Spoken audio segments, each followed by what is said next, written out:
Well, hello and welcome to another edition of the DC Capstone Report. It's great to be back with everyone today. In our first segment today, we're going to take a look at the most recent game against the Arkansas Razorbacks, another Alabama victory.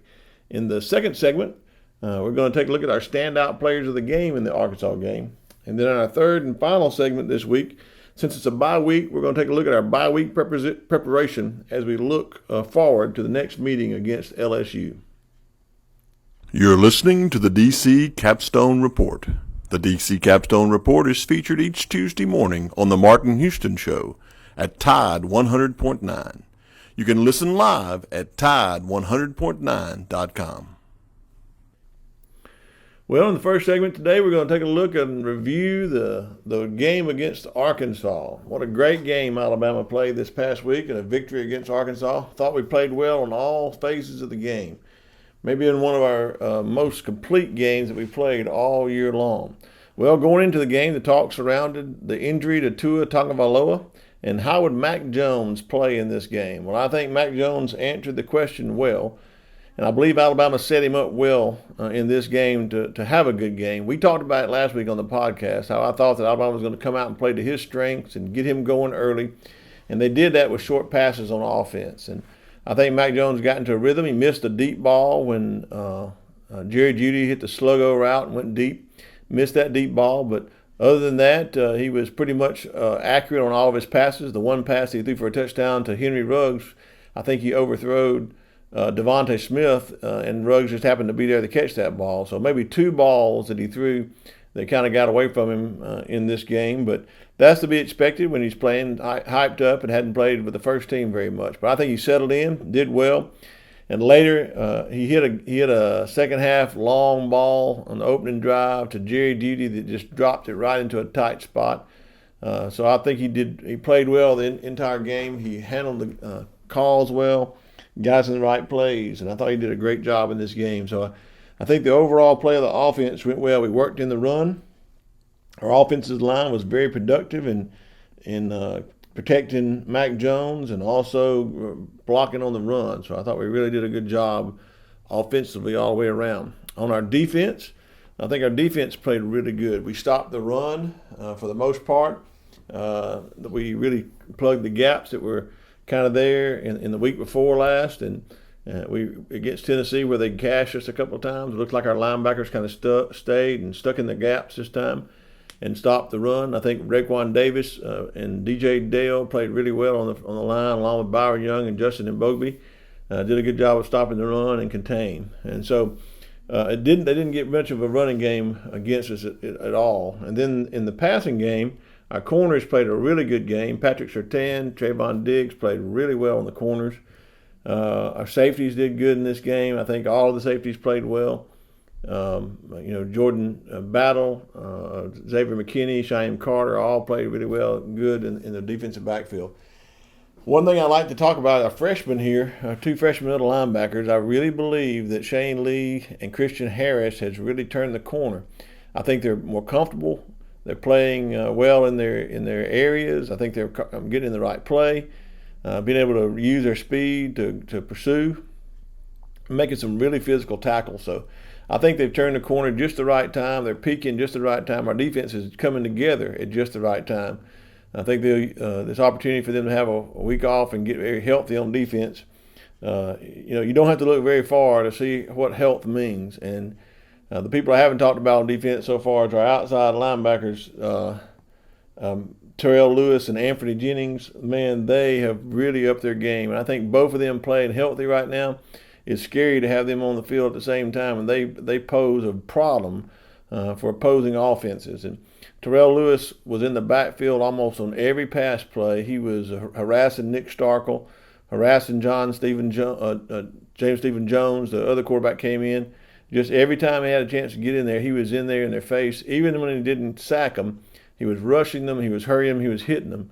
And Anthony Jennings got his hands up so many times to bat away balls on his side. He provided pressure. So just overall, our defense did a really, really good job in this game, and I'm just pleased with the overall performance. Our special teams, I've been a very harsh critic of our kicker, but I have to say that Joseph Bulovas did a good job in this game. He made every kick that was required of him. Everything he asked to do, he can do well on kickoffs. Our kick coverage was good. Our punt coverage was good. We had a couple of good run backs in our punt as well. So overall, I think this was a well-rounded game. I think we came out of it with some injuries that we need to look at now. For down the road, I think Devontae Smith got dinged up in his shoulder.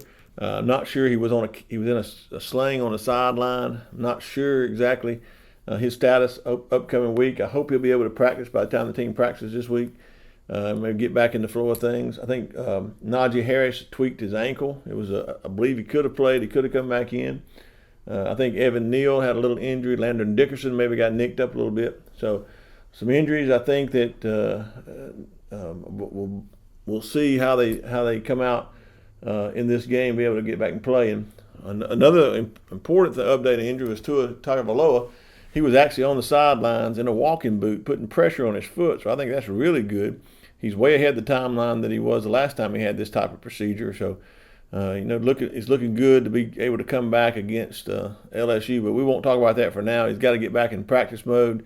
He's got to see how he can push off of his foot and how that affects him in the throwing and in the running and being able to play. But I expect we'll know more of that by next week when we do this podcast. But overall, I think Alabama did a great job. Was able to put together a great offensive game plan. Was able to put together a good defensive game plan. And special teams, just a well-rounded performance against Arkansas.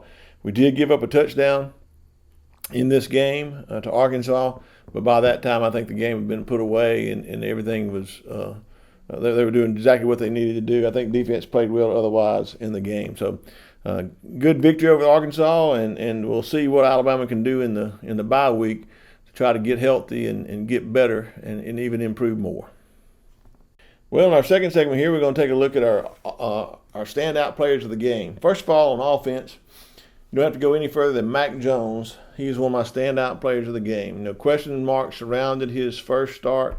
It was the first time that a quarterback was going to start for Nick Saban due to injury. A backup was going to have to come in and start a game in the middle of the season against an SEC opponent and play a game that meant something in the standings, that meant something and how would they perform? How would he do? Well, I think by all intents that I can see, he came in and performed admirably.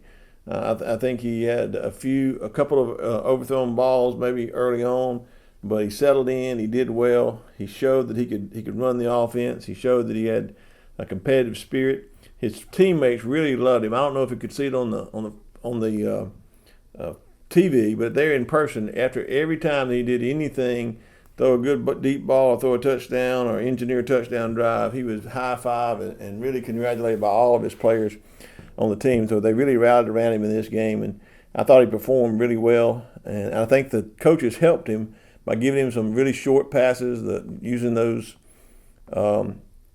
sweeps, just almost like a running play, but a very short pass to get him kind of started, then some outs to the tight end, to the running backs, and then kind of going downfield. So I thought they did a good job of game planning for him and thought he was really a standout in this game. My other offensive standout was Deonte Brown. Deonte Brown, number 65. He is just a mauler. If you've ever heard me talk about the offensive line, I kept telling all the listeners out there, all of you, if you remember back at saying, wait till he comes back after he serves his suspension. I think our offensive line is going to be completely different. And ever since he's been back, he's made everybody else around him on the offensive line better. In this game, it's easy to see how him and Jedrick Wills and Landon Dixon worked together as a team on that right side to really, really open some holes for the running backs. And he had several times where he just mauled the other players, pancaked them, pushed them out of the way. He was really good on pass protection, didn't let anybody get by. Did just a really good job in this game. So I'm very pleased with the offensive line. Evan Neal went out with a little nick. Emil Ekiyor came back in and did a really good job. Landon Dixon went out. Chris Owens changed jerseys at halftime. Went back to his normal center position. He'd been playing some tight end and did a really good job in the second half. So I think our offensive line is gelled, and I think Deonte Brown has a lot to do with that. I think he was a standout player this game, but he's had a lot to do since he's coming back to make this offensive line gel into what it is today. On defense, one of my standout players of the game on defense is Terrell Lewis. Terrell Lewis, him at 100%. Healthy, he's pushing off of his legs, he's using his arms, he's pushing guys out of the way that are much bigger than him. That means he's using leverage and his quickness. There's a picture circulating on the internet, and you ought to see it. At one point, he gets to the quarterback, and obviously the tackle has to almost strangle him, put him in a chokehold to stop him. I don't know why that wasn't called as holding on that play, but it should have been based on that picture alone. But people are having to hold him almost every play to keep him from getting in the backfield. So I think he's doing a great job affecting the quarterback. So you don't have to have a sack every time to affect the quarterback. If he can hurry the quarterback, if you can hit the quarterback, all those things, wear on that quarterback. And he gets his hands up when he doesn't get there and knocks the balls down, bats them down. So I think he is really a standout player of the game. On the other end of the defensive end, Anthony Jennings is my second defensive standout player of the game. And he did a fantastic job. Did just a great job in this game. He got affecting the quarterback as well, but he also played the run very well. They like to run to his side a lot, and he stopped the run several times. He got him one mismatch across the field on a pass play. The only play I thought he didn't play well. Everything else, he was pretty much graded out perfect on the rest of the plays. Batted down some passes, intercepted a ball that someone else had batted down. So Terrell Lewis and Anthony Jennings, two standout players on defense. I had to pick a third standout player on defense just for the play in this game, and in the last two games actually. But Trayvon Diggs, number 7 cornerback, I thought he played an excellent game in this game. He supported the run well. He was able to help the linebackers on some of the plays coming off his man to help when the ball was thrown to another man. And he was able to cover his outside receivers very well. Both corners played well, but Trayvon Diggs especially well in this game to earn a standout player of the game. And one play I'd like to highlight for our listeners out there is his return. I think it was 84-yard touchdown return for a pick 6. Now, the most impressive part of that play, you may not have noticed, but this was a play. Great, it was impressive that he ran it all the way back for a touchdown, didn't get caught. He had a great interception, but how he gets in the position to make that interception is so important. Alabama had had man to man on the corners.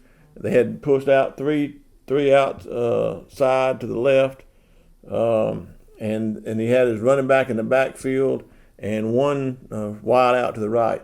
Well, when they run that play and they like to sneak that running back out, they run what's called a pick play or a rub play and get that linebacker following and shadowing that running back, and then run that running back on a wheel route. Well, the wide receiver comes in and picks off the linebacker. Well, you have to adjust to this on the fly, and Markel Benton was the linebacker, and Trayvon Diggs was the cornerback on this play. Okay, Trayvon Diggs and Markel Benton had some great communication. They switched off on a man like you do in basketball sometime when you get picked, and that's exactly why Trayvon Diggs was in position to make that interception. So we see the fruits of it. We see him running back the touchdown, but his mental play in this particular play, if you go back and watch it, he sees it, he recognizes it, he calls to slide off or to switch off with Markel Benton. They do that and immediately drop back right into position. In other words, he saw what was coming before it was ever come. So pre-snap, in the movement, he starts reading it and drops back into position to catch that ball and run back for a touchdown. So that is an important interception, but it's more important on how he plays the mental aspects of that game to kind of swap out there and drop off. So for that alone, he gets one of my standout defensive players of the game. A standout player of the game on special teams. I've said it earlier in this when I was reviewing the game, but I've been critical on our specialists, our kickers. So I'm going to name Joseph Bulovas as a specialist of the game, special teams player of the game.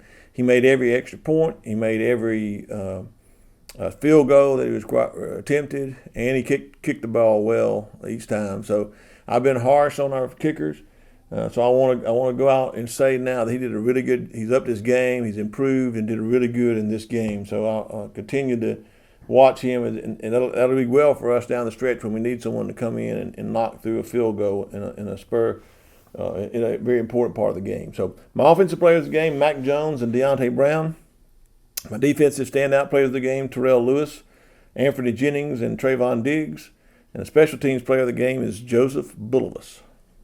Well, we come to the third and final segment in today's podcast, and it's a bye week, so we don't have a game to get ready for. So, we've had this is our second bye week of the year. This year we've got two. This is before the biggest game probably of the century, as they're calling it, number 1 versus number 2, Alabama versus LSU in 2 weeks. So we'll talk more about that game next week, but realizing we're in preparation, what does Alabama need to accomplish in the bye week to get ready for the game against LSU? Well, if I know Alabama well, what they're going to do is they're going to walk into this practices, and they're not going to start working on LSU till late in the week. Probably I would suspect Thursday. Begin preparation for LSU, because Coach Saban doesn't believe in getting too early. He feels like you can get stale on a team if you start too early, so he wants to get them in a regular routine.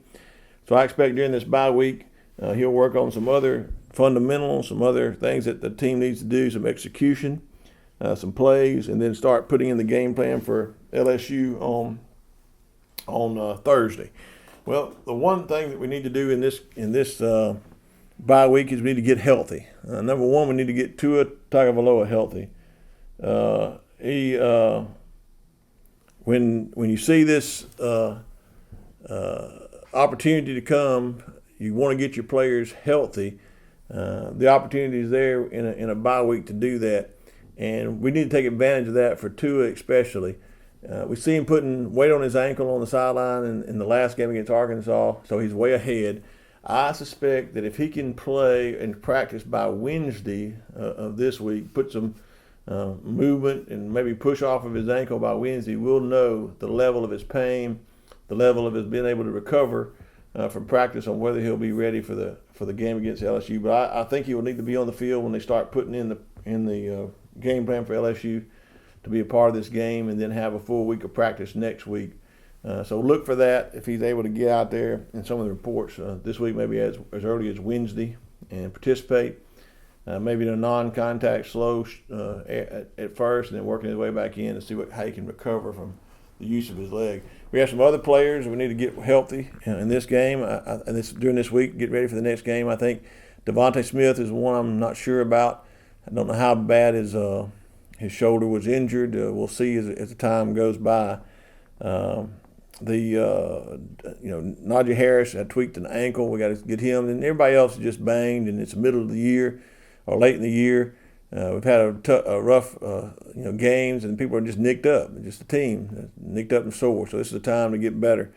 I think the second thing we need to do is start concentrate on the fundamentals, and then just the opportunity to look at some of the film of yourself. What can you do to improve individually? I think it's something that every player can do to improve individually. So I think that'll be a point of emphasis during this week of bye week. And finally, I think by Thursday, they'll start putting in the game plan against LSU. We'll see a lot of film study individually. We'll see ways that they think that they can attack LSU's defense, which is really good, and how to stop LSU's offense, which is really good. We'll talk more about that next week, but I think those are three things that you want to do in the bye week to try to take advantage of it, take advantage of the opportunity you have. And that is to get your players healthy, get back to the fundamentals, and concentrate on your execution, and then get a head start and jump on your next opponent. So I look for Alabama to do that. This game against LSU it's a very significant game. It's going to be number 1 versus number 2, depending on who you're listening to. You got 2 polls. One, the AP poll has LSU number 1. The USA Today coaches poll has Alabama number 1. So they're 1 or 2 no matter where you go. There's a lot of history in this rivalry against LSU. The LSU-Alabama rivalry has really gotten ratcheted up over the last few years. It wasn't long ago when LSU owned a streak against Alabama. If you look back at some of the play most in recent years, between 2003 and 2007, LSU had a 5-game winning streak over Alabama.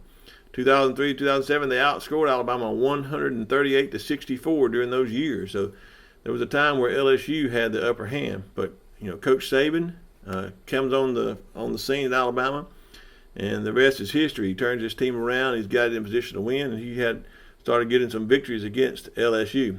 You got to go back to the last victory that LSU had against Alabama was in the 2011 quote unquote or so-called game of the century in where they played, and LSU beat Alabama 9-6 in that game. It's a very low scoring game, and Nick Saban has had a really good record against Alabama. That was one of his defeats that he had in 2011. But he came back very, very soon in that same year, or within a few months, to avenge that loss. And in the 2012 national championship game, Alabama beat LSU to avenge that loss, and that started the streak that we're on now. Alabama has won every game against LSU since that 2012 game, and it seems like LSU has been trying its best to catch up. But when Alabama started this victory at 21-0 in 2012, the BCS championship game, who would have thought that Alabama would hold the active winning streak here of 8 games against LSU? So we come into this game that's going to be played in a couple of weeks at Bryant-Denny Stadium. We look for Alabama to continue that, but it'll be a tough game. LSU is going to come in with opportunities to try to beat Alabama, and they have the incentive because they want to stop this streak. They want to play for a national championship. The history of this game and the rivalry of it even makes it a much more important game and an opportunity for all the players to come out and do their best. So this bye week is important for both teams to prepare.